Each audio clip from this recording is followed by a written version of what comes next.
নমস্কাৰ এই মুহূৰ্তত আহি পৰিছে ৰাতিপুৱাৰ কেইবাটাও গুৰুত্বপূৰ্ণ খবৰ আজি 19 জুন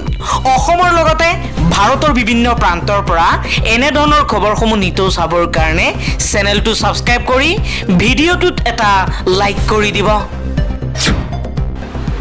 এই মুহূৰ্তত জনাইছো এটা গুৰুত্বপূৰ্ণ খবৰ এনআৰসিৰ পুনৰীক্ষণৰ বাবে খুকিয়াকৈ আবেদন দাখিল কৰিব সদৌ অসম ছাত্ৰ সন্থাই চৰকাৰকো আবেদন দাখিলৰ আহ্বান জনাইছে আসু নেতৃত্বই চূড়ান্ত খচৰাত কিয় মাত্ৰ 19 লাখ লোকৰ নামহে বাদ পৰিল অসন্তুষ্টি প্ৰকাশ কৰিছে আসুৰ সভাপতি উৎপল শৰ্মাই আন এটা খবৰ এতিয়াৰ পৰা 15 দিনৰ ভিতৰতে ভোটাৰে পাব ফটোযুক্ত পৰিচয় পত্ৰ ইয়াৰ বাবে দেশৰ নিৰ্বাচন আয়োগে জাৰি কৰিছে এছঅপি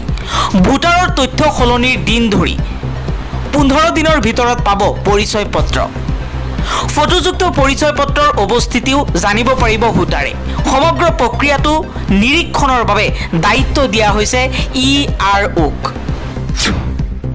পৰৱৰ্তী খবৰ ইজৰাইলক পুনৰ হুংকাৰ দিছে ইৰানৰ সৰ্বোচ্চ নেতা আয়াতুল্লাহ আলী খামেইনিয়ে ইৰানে কোনো পধ্যে আমেৰিকাক খাতিৰ নকৰে আমেৰিকাই ইৰানৰ বিৰুদ্ধে ব্যৱস্থা গ্ৰহণ কৰিলে তাৰ প্ৰত্যুত্তৰ ইৰানে ভয়ংকৰভাৱে দিব বুলিও মন্তব্য কৰিছে সৰ্বোচ্চ নেতাই ইৰানৰ ওপৰত আক্ৰমণ কৰিবলৈ চেষ্টা কৰিলে তেওঁলোকক ক্ষমা কৰা নহব বুলি মন্তব্য কৰিছে সৰ্বোচ্চ নেতা আয়াতুল্লাহ আলী খামেইনিয়ে আন এটা খবৰ ইৰানৰ পৰা 110 জন ভাৰতীয় ছাত্ৰক উদ্ধাৰ কৰা হৈছে বিমানেৰে দিল্লীত উপস্থিত হৈছে 110 গৰাকী ভাৰতীয় শিক্ষাৰ্থী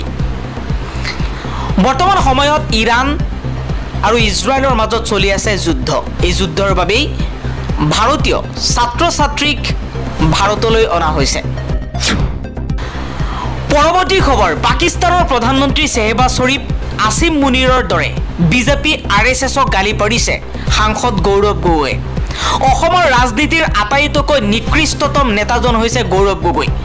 সামগুৰি সমষ্টিৰ বিধায়ক দীপ্লু ৰঞ্জন শৰ্মাই এই মন্তব্য কৰিছে আন এটা খবৰ বিজেপি চৰকাৰৰ বিৰুদ্ধে সৰব হৈ পৰিছে গৌৰৱ গগৈয়ে কৈছে অসমৰ মুখ্যমন্ত্ৰী হিমন্ত বিশ্ব শৰ্মাই যদি আমাৰ অসমীয়া সমাজ জীৱনৰ আস্থা বিশ্বাস আৰু উপাসনাৰ পবিত্ৰ স্থানসমূহ যেনেদৰে নামঘৰ সত্ৰ দৌল দেৱালয় আদিৰ লগতে মন্দিৰ মছজিদ গীৰ্জাসমূহৰ সুৰক্ষা দিব নোৱাৰে তেন্তে তেওঁ নিজৰ দায়িত্ব সুচাৰুৰূপে পালন কৰাত ব্যৰ্থ হোৱাৰ বাবে পদত্যাগ কৰিব লাগে তাৰোপৰি মুখ্যমন্ত্ৰী হিমন্ত বিশ্ব শৰ্মা ডাঙৰীয়াই সংবাদ মাধ্যমত মন্তব্য দিওঁতে মুখ্যমন্ত্ৰীৰ আসনখনৰ পদমৰ্যাদা গৰিমা আৰু গাম্ভীৰ্যতা ৰক্ষা কৰি কথা ক'ব লাগে বিজেপি দলৰ ট্ৰল বাহিনীৰ সদস্যৰ দৰে অতি নিম্ন স্তৰৰ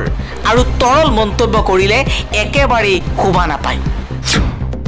উচ্চতম নেতা আয়াতুল্লাহ আলী খামেইনিক ইৰাকৰ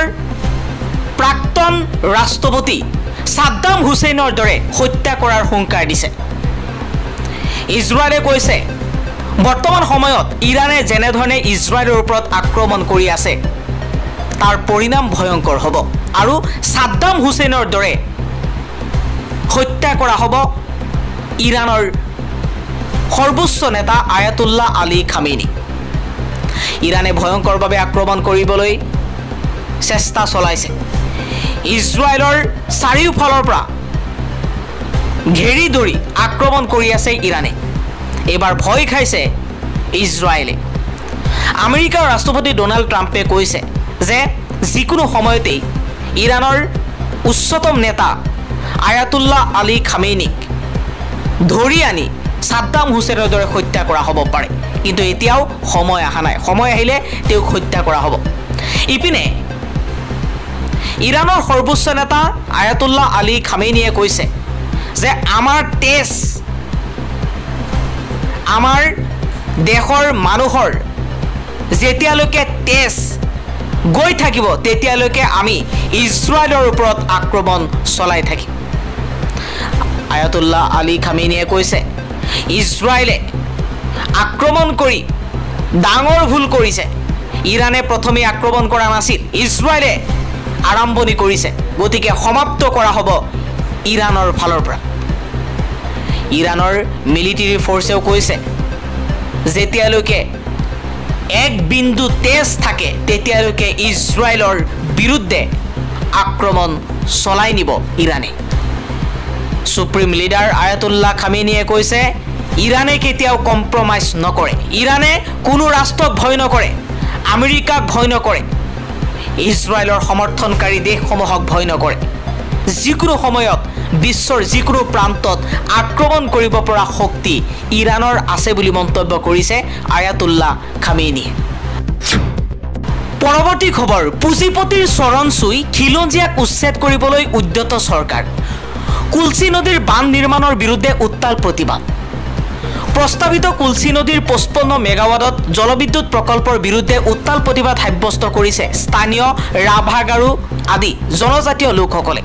উক্ত প্ৰকল্পটোৰ বাবে উকিয়ামৰ ৰাভা গাৰো আদি খিলঞ্জীয়া লোকক স্থানান্তৰ কৰা হ'ব বুলি ঘোষণা কৰিছিল অসমৰ মুখ্যমন্ত্ৰী হিমন্ত বিশ্ব শৰ্মাই ইয়াৰ পাছতে স্থানীয় লোকে ঘৰ মাটি হেৰুৱাৰ ভয়ত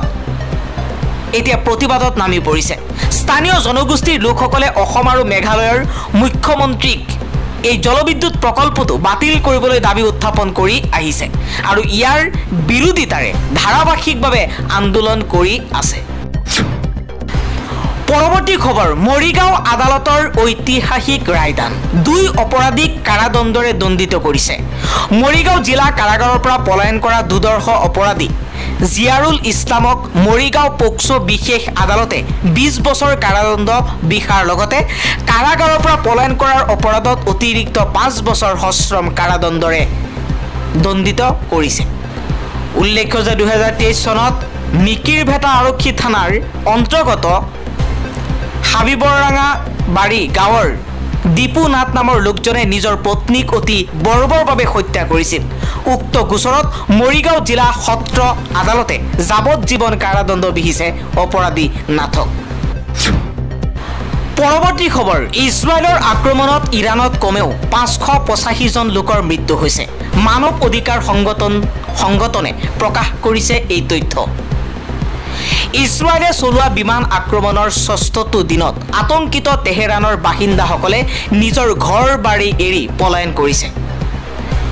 বুধবাৰে পুৱা ইৰাণৰ ৰাজধানী তেহেৰানক লক্ষ্য কৰি ইজৰাইলে চলোৱা বিমান আক্ৰমণত সমগ্ৰত ইৰাণত কমেও 585 জন লোকৰ মৃত্যু ঘটাৰ লগতে প্ৰায় 1326 জনকৈ লোক আহত হয়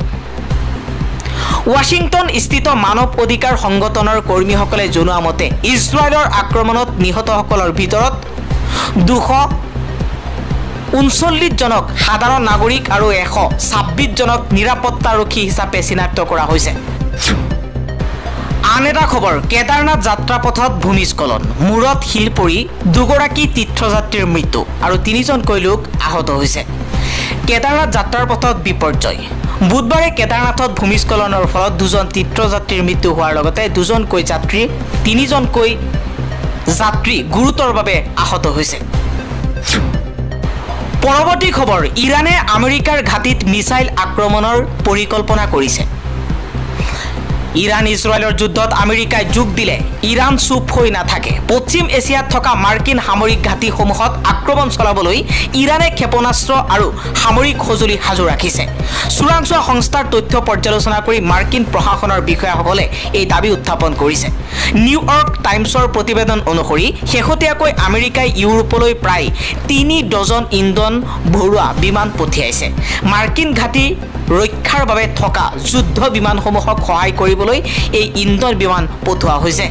কিন্তু বহুতৰ মতে আমেৰিকাই ইৰাণৰ পাৰমাণৱিক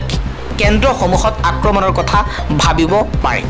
সেই কাৰণে আমেৰিকাৰ বোমাৰু বিমানৰ সহায়ৰ বাবেও এই ইন্ধন বিমান পঠিওৱা হৈছে এই জল্পনা কল্পনাৰ মাজতে মাৰ্কিন প্ৰশাসনে ইৰাণৰ ক্ষেপণাস্ত্ৰ আক্ৰমণৰ আশংকা প্ৰকাশ কৰিছে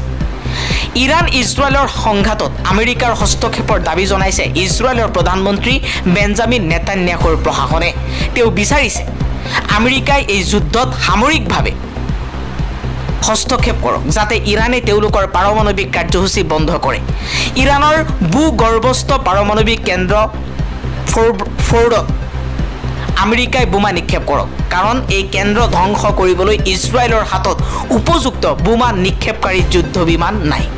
এই পৰিপ্ৰেক্ষিতত ইৰাণৰ আশংকা যে আমেৰিকাই যিকোনো সময়ত তেওঁলোকৰ ওপৰত আক্ৰমণ চলাব পাৰে। যদি এনে পৰিস্থিতিৰ সৃষ্টি হয় তেন্তে ইৰাণেও প্ৰত্যুত্তৰ দিব। চোৰাংচোৱা সংস্থাৰ তথ্য অনুসৰি আমেৰিকাই যদি প্ৰত্যক্ষভাৱে যুদ্ধত যোগ দিয়ে তেন্তে ইৰাণ সমৰ্থিত হুতি বিদ্ৰোহী গোষ্ঠীয়ে লোহিত সাগৰত মাৰ্কিন যুদ্ধ জাহাজত আক্ৰমণ চলাব পাৰে। মাৰ্কিন প্ৰশাসনৰ বিষয়াসকলৰ মতে ইৰাক আৰু চিৰিয়াত থকা ইৰাণপন্থী বিদ্ৰোহী গোষ্ঠীৰ পৰা মাৰ্কিন ঘাটিত আক্ৰমণৰ সম্ভাৱনা আছে। কিছুমানে আকৌ এই বুলিও দোষাৰিছে যে ইৰাণে হৰমুজ প্ৰণালীত মাইনিং আৰম্ভ কৰিব পাৰে। সংযুক্ত আৰব আমিৰশ্বাহী, জৰ্ডান আৰু ছৌদি আৰবৰ লগতে পশ্চিম এছিয়াৰ মাৰ্কিন সামৰিক ঘাটিসমূহত মোতায়েন থকা সেনাসকলক এই বিষয়ে সতৰ্কতা জাৰি কৰা হৈছে। উল্লেখ্য যে পশ্চিম এছিয়াত 40,000তকৈও অধিক মাৰ্কিন সেনা মোতায়েন আছে। আৰব সাগৰীয় দেশসমূহত থকা মাৰ্কিন ঘাটিসমূহ ইৰাণে লক্ষ্য কৰিব পাৰে। সোমবাৰে ইৰাণৰ বিদেশ মন্ত্ৰী আব্বাছ আৰাঘাটিয়ে এই বিবৃতি দাবী কৰিছিল, আমাৰ শত্ৰুসকলে জানি থোৱা উচিত যে তেওঁলোকে আমাৰ ওপৰত সামৰিক আক্ৰমণ চলাই কোনো সমাধানত উপনীত হ'ব নোৱাৰে। ইৰাণীসকলৰ ওপৰত নিজৰ ইচ্ছা জাপি দিবও নোৱাৰে।